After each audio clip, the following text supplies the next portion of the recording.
In this movie, we're going to look at reference planes, parameters, and constraints. Now, we're working on a pool table family, and I'm in a file called pool table v1, and we built this file in the previous movie, and I've got the 4 windows tiled on screen here, floor plan, 2 elevations, and a 3D view. If you want to review any of that, you can review the previous movie. Feel free to open up my version of the file here, pool table v1, or you can work in your own. So let's get started here in the floor plan reference level view, and you can see that we've got these 2 reference planes, center, front, back, and center, left, right. They're both pinned, and they kind of mark the insertion point of this family.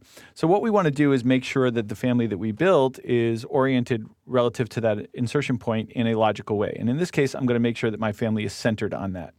So I'm going to go over here to the Create panel, and I want to start with a couple of reference planes. The reference plane button is right here on the Datum panel, and the shortcut for that is RP. So I'm going to click the reference plane command, and I'm going to start right about here above the horizontal reference plane and drag it horizontally across, making it parallel, and click about there. You'll see that I get this sort of random dimension right here. So what I usually like to do is click on that dimension and just make it a nice whole number. So in this case, I'm going to use 2 to get it 2 feet. I'm going to repeat the process over here, creating a vertical reference plane. And again, I'll just sort of click right on that number there, and I'm going to make it 4. Now, you could draw the next 2, or what I'm going to do is just sort of cancel out of there. I'm going to fine-tune the length of this reference plane just a little bit. I want it to stretch past that so that there's a nice intersection right there. And then instead of drawing the other 2, I'm going to actually mirror these over. So I'm going to select this one and use my mirror pick axis, click the center point, and then repeat the same thing here. Use my center reference plane in that direction. And now you can see I've described a rectangular shape that is centered on that insertion point. Now, at this point, we talked about how these were pinned, so those I can't move, which is a good thing if that's going to be my insertion point, but these are completely free to move in any way. So if I started moving it around, you see how there's no constraints whatsoever. So I'm going to do Control-Z to undo that. So what I want to do is begin locking down the behavior of those reference planes, and I'm going to do that with dimensions. So my dimension tool is right here, and it works exactly the way as the dimensions we've used previously in the course. Shortcut is DI. And I'm going to need 2 dimensions in each direction. So the first one is going to go from this left reference plane here to the center and to the right, and I'll just sort of place that above somewhere right about there. And I want to click this small little equality toggle right here to turn on the equality of that dimension. Then I'm going to create a second dimension that's an overall that only goes from left to right and bypasses the center. Let me repeat the same thing in the other direction, from the back to the center to the front, and then from back to front. Cancel out of there, and I'm going to select this one, and once again, toggle on the equality. Now, I'm going to zoom in slightly here using the wheel on my mouse, and as you can see, it's a little difficult to read those dimensions, so right here, I can use the scale pop-up, and I'm going to change the scale to 1/4 inch equals a foot, and that will have the effect of enlarging the text so that it's a little bit easier to see what I've got. Now, at this stage, the equal is a kind of constraint. It's forcing these 3 reference planes to maintain an equal spacing. So if I grab one of these reference planes and begin to move it, notice that the opposite one moves the same amount. And I can move it in either direction, and the dimension gets bigger or smaller, but these 2 spaces here stay equal. Now, I'm going to undo that with Control-Z to get back to 8 feet. So the equal is making sure that I stay centered.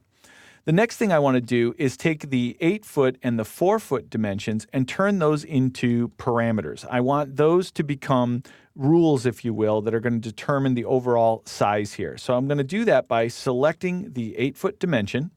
And then here on the options bar, we have this label drop down. And if I click there, it's currently set to none. I want to choose the add parameter option. Now this will display the parameter properties dialog, and I want to give this a name. So I'm going to call this length. And let's take a look at some of the other settings that are in here. Now, because it was a length dimension, it will automatically use the length type parameter. It's going to group it in a dimensions grouping, which is perfectly fine. But I have this option down here where I can actually introduce a tooltip to this dimension. Now, you don't have to do that. You can just leave it alone with no tooltip. But if I want, I can click on Edit Tooltip, select this stand-in text that's here, and I can just type in something a little bit more descriptive. So this way, when your users are using the family, they'll have a better idea of what each parameter is for. Now, I'm going to select that text and do Control-C, click OK.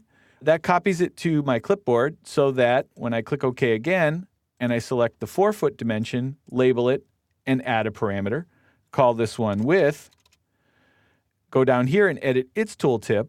Now I can do Control V and then just edit the part of it that I need to edit so that I don't have to type everything over again. So Control C, Control V to do that. And let's click OK. So now you can see that the word length appears in front of this dimension and the word width appears in front of that dimension. So these are labeled dimensions now and they're controlled by those parameters. Now what I want to do next is test everything out and make sure that it's working. In the family editor, we call this flexing the model. And the reason we call it flexing is because we've created a flexible family, and when we flex it, it allows us to test those parameters and make sure they're working. We do that over here with this button called Family Types. So I'm going to click that icon. Let's move this out of the way so we can see what we're doing in the background. And notice that we've got the 2 parameters listed here. So the way you flex is quite simply by clicking in the value field, typing in another number, and clicking Apply.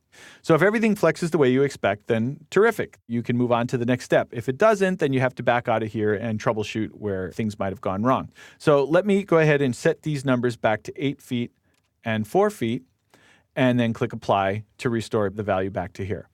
Now, a couple other things I want to point out in this dialog.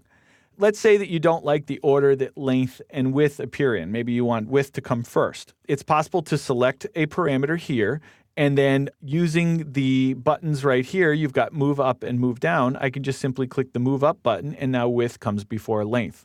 You can also just simply use these buttons here to put everything in alphabetical order, either ascending or descending. So of course, if I said ascending, it would just put the width right back down again, or descending, it would flip it around. So you have a few options for how you can organize it. In this case, with only 2 parameters, not really that important, but if you had a couple dozen parameters, then it might matter what order you had them organized in. Now, there's a reason that this is called the Family Types dialog, because in addition to all of the features we've already looked at, you can actually use this dialog to create types for your family. So I do that with this button right here. I'm going to click New, and I'm going to give this first family a name. Now, because this is a pool table, 8-foot pool tables is a pretty standard size. What I'm going to do here is put in the values. Now I'm typing them in inches, 88 inches long and 44 inches wide. And notice that Revit is automatically converting that to the corresponding feet and inches. Now you could type in 3'8" and 7'4" if you prefer. Then I'm going to click New again, and I'll call this one 7 foot. Click OK. Give it a 39-inch width and a 78-inch length, and click Apply, and you'll get a little bit smaller. And now when I want to flex, instead of having to change the values, I just simply come to this drop-down list here and choose the size that I want, and it will change both of the settings for me. So reference planes provide the structure for your family, and constraints and parameters provide sort of the smarts or the rules that help them flex and move in order to maintain whatever sizes it is you're trying to create. So it's really important that you set these things up carefully and thoughtfully so that everything flexes and behaves the way you want it to. And then you go on and start adding the geometry to your family. And that will be the subject of the next movie.